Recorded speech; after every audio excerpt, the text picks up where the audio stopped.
Daidarius and welcome to the review for Tenet. So Tenet is basically the first new movie that I have seen in cinema in 7 months. The last one I believe I saw was Jojo Rabbit. Jesus fucking Christ. What has the world come to?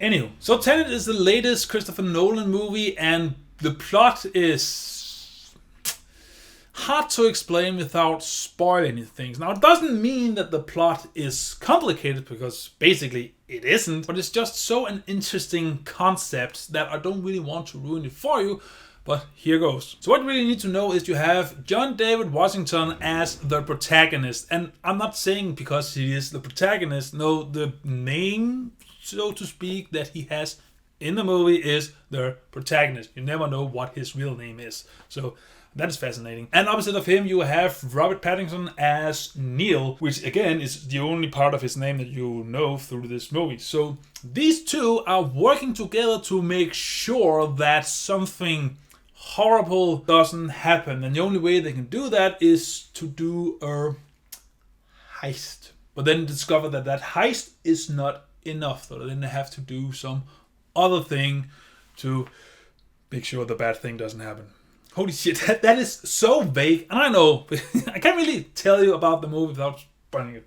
Fuck. All you need to know is that the protagonist starts out as, I believe, a CIA agent. I'm not quite sure. It doesn't matter. He's a special agent, and his mission is to go into this opera house to retract a fellow agent from his mission because he has been made. And while doing that, he at some point discovers that there's one bullet that suddenly moves backwards in time. At least it seems so. He nearly gets shot by it. And then after that, he is almost killed. He then gets surgery and then is more or less recruited into this group of people that know of something called Tenet. And the only thing he is explained is that there is the word Tenet, and then there's this gesture. And if you combine those in whatever sentence that you want to not give away that the keyword is Tenet, then it might open up some doors from other people to give you some information on what is going on, especially about this freaking bullet that moves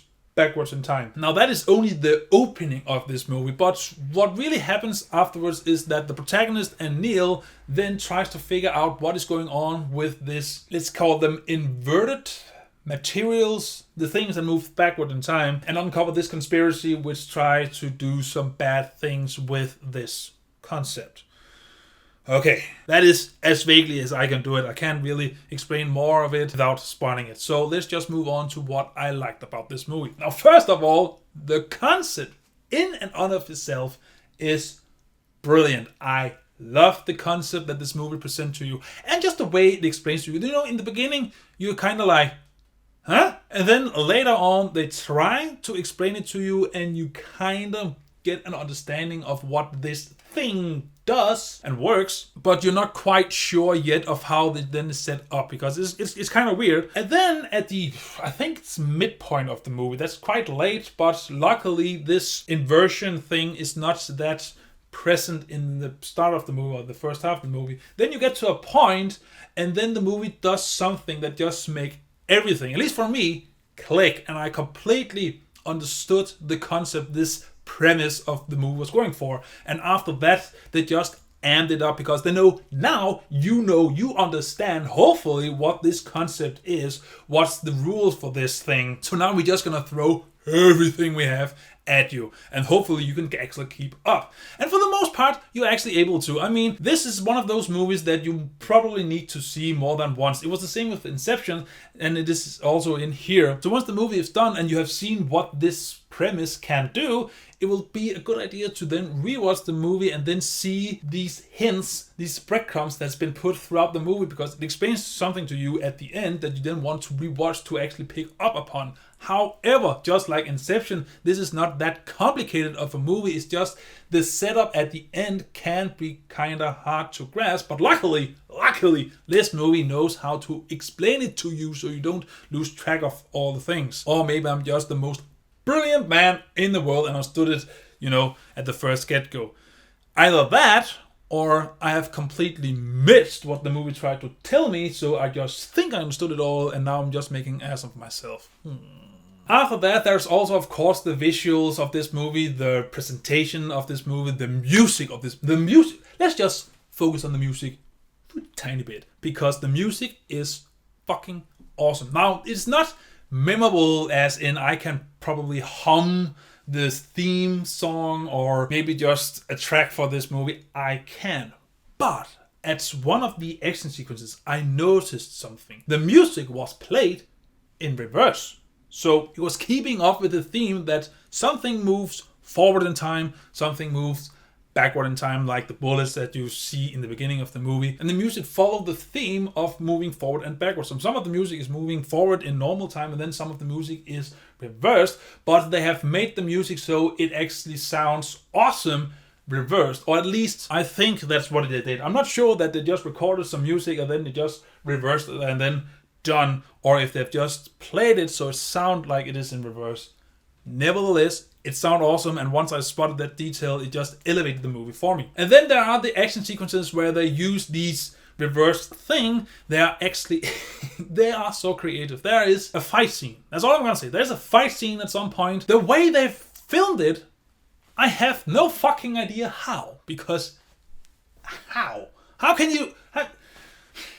It is just awesome. The concept is fantastic. I love it. However, it does set something up that should be, let's say, a twist. But it is just presented to you, so it is not something you don't see coming. It just screams at you what this thing is, which I kind of was irritated about. Because if they had kept it more subtle, then it will be a nice reveal later on. But as soon as this scene starts, you immediately understand what's going on, what it wants to try to set up as a plot twist later on. But yeah, shit. And the acting in here is fine. I mean, what I will say is that what the actors have been given to work on, they actually do quite well. And especially Robert Pattinson. And of course, as anyone else, I'm looking forward to his portrayal as the Batman. Because anytime that someone reveals that this actor or actress is gonna portray this fictional hero character, or villain for that matter, people have a tendency to just make an outrage. But I don't do it because often they can surprise us. We saw it with Heath Ledger when he was announced as the Joker. People flipped and,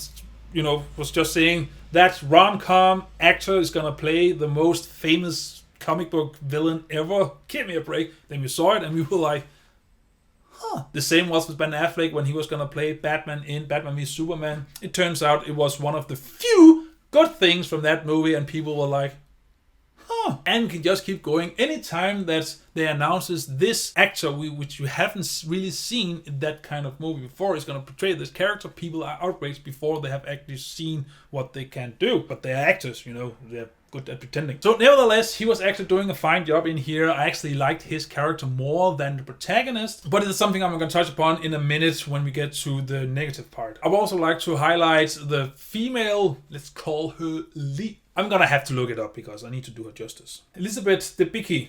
She plays a character called Kat. Her portrayal in this movie was actually the best portrayal in the movie. She did the best acting job. She delivered her lines perfectly. She actually made you feel for her, empathize with her, feel sorry for her. She was actually conveying emotions. So props to her. And also I have to give a shout out to the windmill forests. Do we call it that? The windmill in the oceans that is in the first part of the movie. The only reason that I'm gonna give it a shout out is because it was filmed in, drumroll please, Denmark. So yes, my country is present in a Nolan movie. Woohoo! That no. But nevertheless, the movie was actually quite well paced. I didn't feel like I was bored or wasting time when we got through the.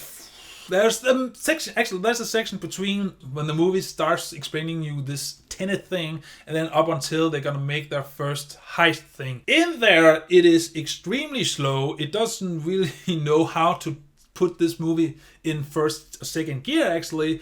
And you're just kind of bored, or maybe not bored, but just irritated on, come on, let's keep the momentum going, because later on the movie doesn't stop. The momentum is rolling. You're feeling like you are entertained. You don't waste time. You don't feel like there is some breakneck changes of speed in here. It is flowing perfectly, but there is a little margin in there that could have been better. But for the most part, the movie is excellently paced, which brings me to the things I didn't like about this movie. First of all, let's just get it out of the way. The acting in here is the most stoic acting I have seen in a Nolan movie ever. Holy shit. It is like everyone in here is, I don't know, not everyone, most of the people in here are robots for the most part. You don't really see any emotions from the protagonist.